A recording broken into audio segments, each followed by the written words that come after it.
Okay. Ah, shit. So magandang araw. Meron akong share sa inyo. Ito yung Artem Creation. So, kikwento ko kayo ng ibang mga bagay kasi solid siya, men. Rektahan na agad, wala nang intro. Paitan natin. Ayan o. So, etong Artem Creation na strap pedal, pinatest sa atin ni Kuya Artem. So, maraming salamat. Pero, bigyan ko kayo ng tunay na opinion. Solid siya. Kasi, hindi ko na nga matanggal sa pedal dahil may hirapan akong ikabit ulit. So, ganito na lang na habang nakakabit. So, ano ba masasabi ko sa Artem Creation na strap? Iba siya compare sa ibang strap kasi malapad. Alam ko yung ibang gantong strap, hindi siya ganto kalapad. Minsan yung mga mas mura, mas manipis. So, ayan, meron siyang double lock. Bukod sa velcro. Pakita natin. Sana hindi mapindot. Nasaan na yung clicker? Wala na yung remote ko, gabi. Recording naman ako pero nawawala yung remote ko. Nasa sapatos. So, yun. Pakita ko sa inyo. Ang hirap magsalita kasi kailangan may mic. Pero, ayan. So, sa pa lang, sa structure pa lang, bali yung ilalim niya. Ayun, makapal na rin yung sa baba na part. So, ito yung pinapasok sa butas ng pedal. Tapos meron siyang additional na double buckle. Di ba? So yan, makapal yung pagkagawa, pati yung material. Tapos ayun, bakal yung buckle niya na support. Then yun, sobrang niya kasi masasabi ko ginamit ko siya ng lagpas 1 week. Kaya sa pakiramdam hindi siya parang kumbaga yun nga, dahil mas malapad siya, hindi alam niyo yung pakiramdam na parang minsan sa mga strap kasi parang nararamdaman mo sa paa na ano ba tawag dito, parang pag nire-retention mo or mag-skid ka, half skid or iba back pedal mo, minsan ramdam mo yung feeling na parang masakit na sa dulo ng paa. So ito kasing Artem, dahil nga siya, makapal yung pagkakagawa. I mean yung lapad, hindi na yung kapal ng material, yung lapad is hindi siya kumbaga hindi mo mararamdaman, tsaka buong buo yung foot retention. So yun, magandang feature siya. Pangalawa, yun nga, meron siyang double buckle. Grabe. Tapos may extra buckle din or design.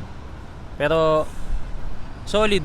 Pangalawang mabibigay ko na highlight dahil nga matigas siya or sa dami ng material sa kapal niya is kumbaga pagka ginagamit niyo yung bike ng hindi naka-strap or minsan no look kayo mag-strap, kumbaga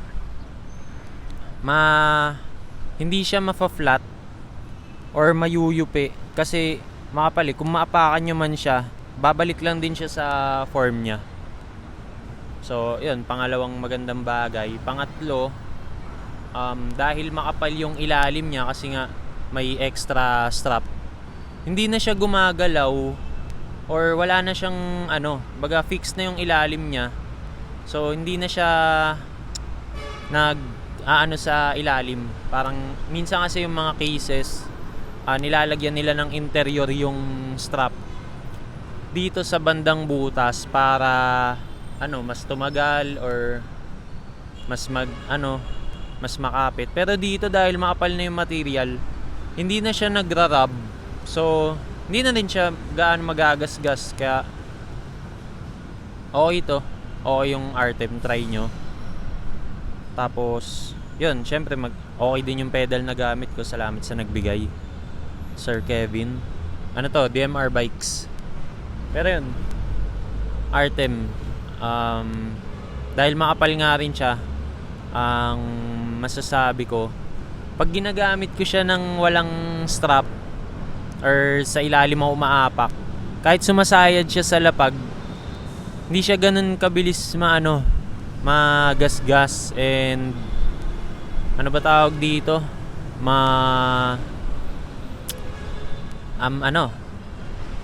Hindi siya mabilis yung mapunit, magganon. So, pakita ko sa inyo yung demo. Ayan, pag kinabit natin sa sapatos. Ayan o. Di ko kasi, ang hirap mag-film ng mag-isa. Pero, most likely, ganyan yung magiging itsura pagka kinabit nyo na siya. So, ayan yung gilid. Diba? Ayan yung harap. Solid yung niya pakiramdam. Kung sa inyo, huwag nyo panoorin to. Try nyo sa kakilala nyo na may strap na ganto or order kayo kay Kuya Artem. Bigyan ko pa kayo ng mas maraming review after a month or sa ibang tropa, pero initial review ko ng 1 week na paggamit. Solid siya, kaya parang pakiramdam ko naka-cleats ako kahit di ako naka-cleats or di pa ako nakapag-cleats. Pero maganda yung niya feel and maganda yung structural pagkakagawa. Kaya try nyo.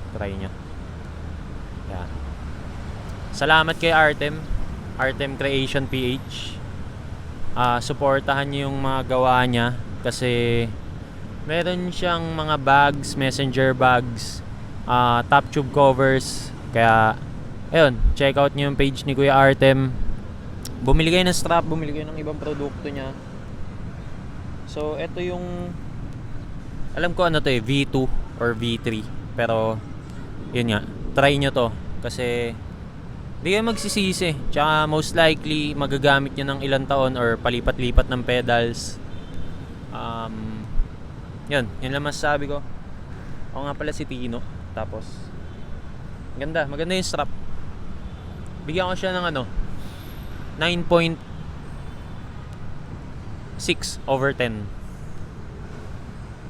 So kung meron ba mga pwedeng i-improve dito,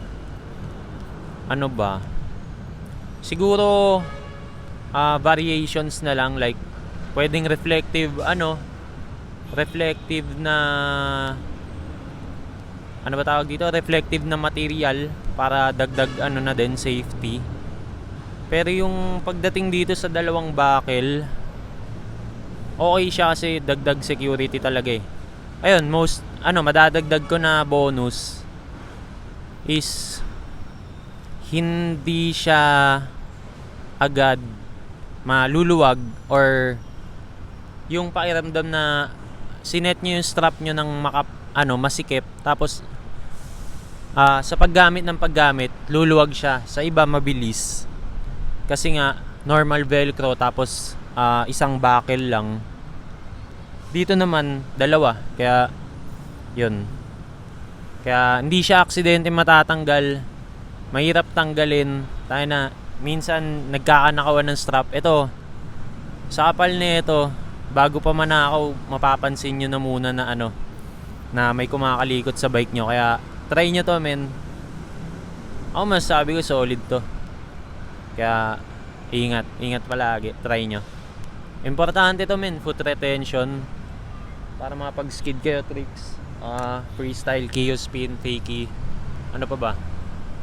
Marami. Kaya try nyo. Ako nga pala si Tino. Salamat. Sana nagustuhan nyo. Medyo mahirap mag-shoot na mag-isa eh. Pero kita-its tayo.